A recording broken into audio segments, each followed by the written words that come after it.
در برنامه اخباری آزادی از آخرین رویدادهای تاجیکستان و جهان خواهیم گفت. سلام بیننده گرامی، من مومین احمدی هستم. برنامه برای روز 23 اپریل از شهر پراگ پیشکش می شود. سرخط چندی از گزارش‌های برنامه. امامعلی رحمان پرزیدنت تاجیکستان به ایتالیا سفر کرد. مخالفان حکومت اعتراض دارند. مهاجران تاجیک در قزاقستان دست و آستین برزدند و به مردمی از آبخیزی زیان دیده این کشور کمک کردند. خانه‌هایی که زمینی لبی آب بودند همش زیر آب ماندگی است. در اوکراین می‌خواهند زندانیان را به جنگ به ضد روسیه جلب کنند. بحث سر این قانون زیاد می‌شود. اگر به جای نشستن در زندان امکان قرارداد بستن میشد به جنگ میرفتم. از اینجا نشستن من چی فایده؟ امروز سفر رسمی امامعلی رحمان پرزیدنت تاجیکستان در ایتالیا آغاز یافت و قرار است او همین ساعتها با نخست وزیر این کشور جورج ملونی دیدار و گفتگو کند. دفتر مطبوعات پرزیدنت تاجیکستان عکس‌های امامعلی رحمان را در روم نشر کرده ولی دایر به موضوعهای گفتگوهای دو طرف چیزی نگفته است. ظاهراً نیروگاه راغون یکی از موضوعهای ملاقات با رهبران ایتالیا می شود. نیروگاه مذکور را که طرح آن بیشتر از 3 میلیارد دلار را تشکیل می دهد، شرکت ایتالیایی وی بیلد می سازد. گروه از مخالفان دولت تاجیکستان با نشر یک بیانیه و هم گردهمایی در نزد سفارت ایتالیا در ویلنیوس پایتخت لیتوا از رهبران کشورهای اروپایی خواستند امامعلی رحمان را دعوت نکنند و دستش را نفشارند، زیرا به قول آنها با این کارشان رهبر تاجیکستان را به نقض حقوق مردم و سرکوب‌های بیشتر تشویق می‌کنند. برنامه را با خبری از قزاقستان ادامه می‌دهیم. در قزاقستان که مردم زیاد در آن به سبب آبخیزی بیخانه و سرگردان شدند، گروهی از تاجیکان مقیم اینجا و مهاجران به کمک مردم آسیب دیده می‌شتابند. این مهاجران با ارسال ویدیو از محل حادثه بر رادیو آزادی نشان دادند که از چه راهی به مردم محتاج دستگیری در این روزهای سختشان دستیاری دراز کردند. زرنگیز نوروزشاه گزارش می‌دهد. مهاجران تاجیک برای کمک به مردم آسیب دیده قزاقستان دست و آستین برزدند. آنها ساحل‌ها را مستحکم می‌کنند و سد می‌سازند تا از آبخیزی و ضرر آن به خانه‌های مردم پیشگیری شود. هرای آب محکم کردیم. لیمچا موندیم ای طور لیمچا کیلومتر کراچی نه یعنی همش پشتی مردم تاجیک. مردم زیاده در قزاقستان و روسیه چند هفته باز رنج آبخیزی را می‌کشند. گروهی از 30 تا 40 نفره مهاجران تاجیک که برخی در ساختمان‌ها کار می‌کنند و برخی دیگر تجارت دارند در شهر اورالسک به حشر برآمدند. آنها دست جمعانه به ساکنانی که امکان دارد خانه‌هایشان زیر آب ماند کمک می‌رسانند. اکثریتش به طریق گروپ یعنی ما گروپ واتساپی داریم اینجا و ما با طریق گروپ دعوت کردیم. کدامش که نتوانستن یعنی وقت نداشتن خیلی کمک کردن. با قدر امکان برای برادران اونجا 200-300 نفر آش تشکیل کردیم و با کمتر میده شده برای ویها تشکیل کردیم. سطح آب دریای اورال هر روز زیاد و ساکنان منطقه‌های نزدیک به دریا نگران‌تر می‌شوند. در شهر اورالسک 250,000 اهالی زندگی دارد و خیلی شما می‌بینید تقریبا از همین 250,000 یعنی 10,000 خانگی ضرر دید. خیلی که شما می‌بینید سطح آب روز تا روز بلند شده ایستاده است. خانه‌هایی که زمینی لبی آب بودند همش زیر آب ماندگی است. چند روز پیش هم تاجیکان قزاقستان به مردمی از سیل زیان دیده بیش از 100 تن محصولات نیازی اول داده برای به جای امن کوچانیدن آنها کمک کردند. مقامات تاجیکستان هم گفتند که برای مردم آسیب دیده قزاقستان 3,500 تن کمک بشردوستانه فرستادند. در مجموع برای رفع آبخیزی در ولایت قزاقستان غربی قریب 17,000 کس جلب شده است. آبخیزی خانه‌های زیادی را زیر آب کرده به 10,000 نفر ضرر رسانده است. ادامه برنامه. یک قاچاقبر مواد مخدر در اوکراین میگوید که به جای نشستن در زندان بهتر است قانون را تغییر دهند و آنها را به جنگ ضد روسیه جلب کنند. خبرنگار رادیو آزادی در شرایط اجازه ورود به یک زندان در اوکراین را دریافت کرد که پارلمانش راههای جلب محبوسان به جنگ را بررسی می‌کند. وزارت عدلیه اوکراین گفته است که در این کشور گروه شبیه زرخریدان واگنری روسیه تشکیل نخواهد شد. کایمارسی عطا گزارش می‌دهد.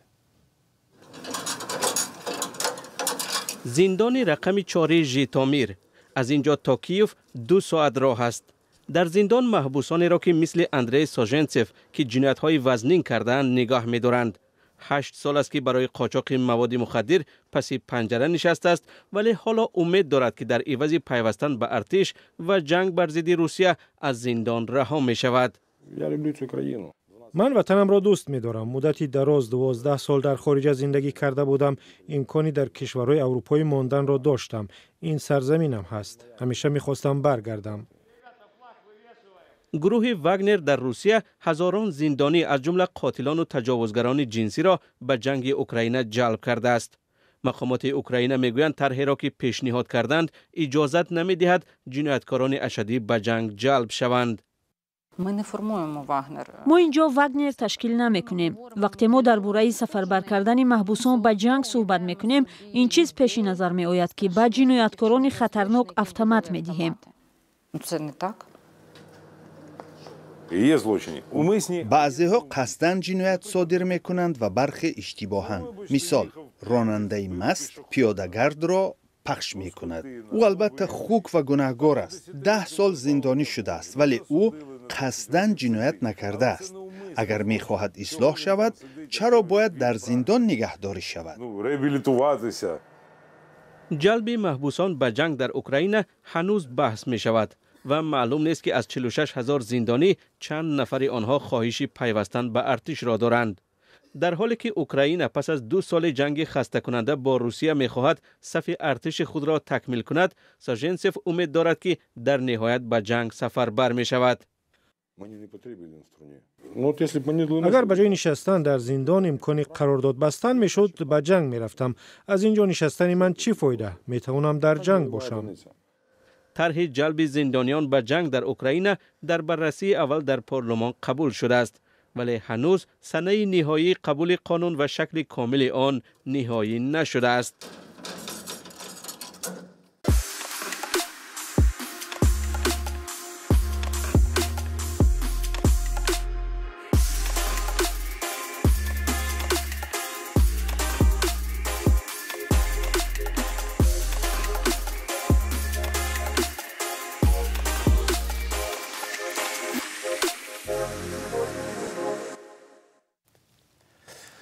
دیوید کامرون وزیر کارهای خارجی بریتانیا که روز 22 اپریل در دوشنبه بود، در ادامه سفرش به کشورهای آسیای مرکزی به قرقیزستان و ازبکستان رفت. او را که سفر منطقویش را از تاجیکستان آغاز کرد به دیدن نیروگاه نورک، بزرگترین تامین کننده کشور با نیروی برق بردند. امیر ایسایف خبرنگار رادیو آزادی هم در نورک بود و گزارش او را همراه می‌بینیم. نیروگاه برقی آبی نورک.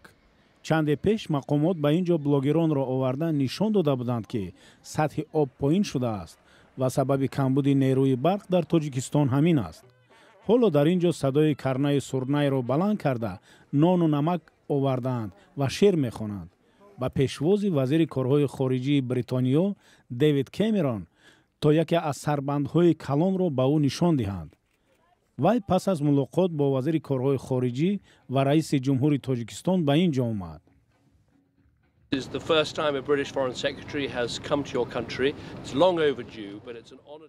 بار اول است که وزیر کارهای خارجی بریتانیا به کشور شما آمده است.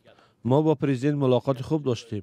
در موضوع رشد تجارت، انرژی سبز، کمک به لایحه‌های بزرگ اقتصادی، همکاری در بخش امنیت و مشکلات منطقه صحبت کردیم. in your country, working together on issues of security and also talking about all the difficulties and conflicts in the region. It's a sunny, holy place. It's a funny, jolly space. Coming here, you'll be glad. Welcome to Nurek. Welcome to Nurek. با دیوید کامرون نیروگاه برقی آبی نورک را نشان دادند. او نقش تاجیکستان را در تولید انرژی سبز مهم دانست و گفت که آن به تغییریابی اقلیم تأثیر مثبت دارد و استفاده انگیش را کم می‌کند. وزیر بریتانیا در مورد فرهنگ از جمله آموزش زبان انگلیسی هم گپ زد. And we're going to promote the English language so that ما نیت داریم زبان انگلیسی را پیشبری کنیم. هر یک آموزگار تاجیکستان که به تعلیم زبان انگلیسی و آموزش زبان انگلیسی مشغول است، تواند توسط برنامه ما این کار انجام دهد. این است سرمایه گذاری بریتانیا به تاجیکستان و آسیای مرکزی در دایره مناسبت های نو. investment by Britain into Tajikistan, into Central Asia as part of a new relationship. دیوید کامرون وزیر امور خارجه بریتانیا سفرش را به کشورهای آسیای مرکزی روز 22 اپریل از تاجیکستان سر کرد.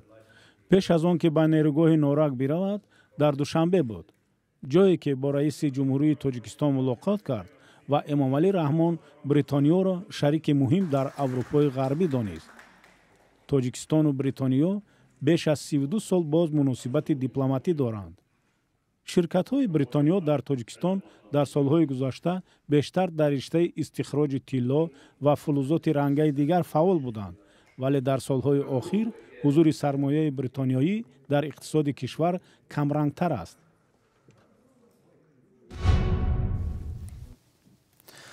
در شهر خوجند گروهی از جوانان صاحب استعداد به آفریدن کامیکس و یا تصویرهای مشغولند که در بین نورسان و جوانان در دیگر کشورها محبوبیت زیاد دارد. یک ویدیوی آفریده آنها چند پیش در یک آزمون ناسا آژانس کیهانشناسی آمریکا صاحب جایزه هم شد. فرزان محمدی با رهبران و نقاشان گروه صحبت کرد و این گزارش را فرستاد.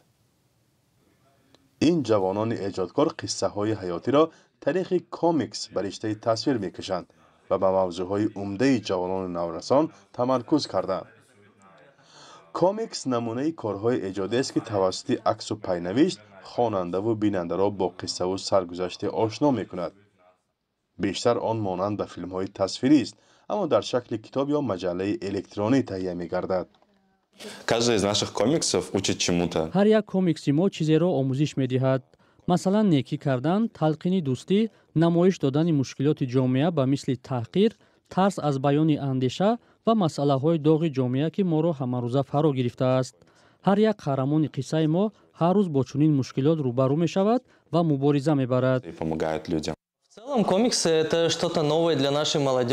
در مجموع کامیکس این یک پدیده نو بین جوانان ماست. هر بار ما قصه های نومان را به نمایش میگذاریم، اشتراکچیان ما حتی با پدر و مادرشان می آیند و با تأثیرات عجیب برمیگردند. وقتی به خانه هایشان می روند قصه های ما را تکرارا خوانده از برداشت هایشان به ما نقل می کنند. این به ما روحیه تازه می بخشد و کوشش می کنیم که با تمام هستیمان قصه های نو را برایشان پیشکش کنیم. در این گروه ایجادی 11 نفر جوانان ایجادکار سرجم شدند و در پی ایجاد کامیکس های نو هستند. ایجادیات آنها بیشتر در مسائل اجتماعی تمرکز کرده است. در عمل شوی لایحه آنها بیشتر سازمان‌های بین‌المللی و سفارت آمریکا در تاجیکستان کمک مالی می‌کند. تا حالا بیش از 10 قصه را در شکل کامیکس آماده ساخته طریق برنامه‌های هوشمند به خوانندگان پیشنهاد ساختند. اعضایان تیم اوگوی کامیکس در تاجیکستان سال گذشته وقت در دوره نهایی آزمون جهانی سپیس اپس چالش که از سوی سازمان ناسا برگزار می شود اشتراک کردند به ستاره های واقعی تبدیل یافتند. کامیکس نسلی که از جانب اوگوی کامیکس همچون یک قسمی برنامه ناسا سپیس اپس چالش آفریده شده است در سراسر جهان غالب کاتگوری صنعت و تکنولوژی گردید. حالا این جوانان خوشحال از آن هستند که با راه اندازی پدیده نو انعکاسگر واقعیات جامعه شدند و خواننده و بیننده خویش را پیدا کردند. دسته اوگوی کامیکس از تاجیکستان امیدوار است که من بعد برای شرکت در جشنواره‌های بزرگ بچه‌ها در ادامه ایجاد کامیکس ها هستند و توسعه تماشابینان خود را از مناطق دیگر جهان خواهند دید. برنامه با همین به پایان رسید و تا برنامه‌های دیگر خدا نگهداری شما باشد.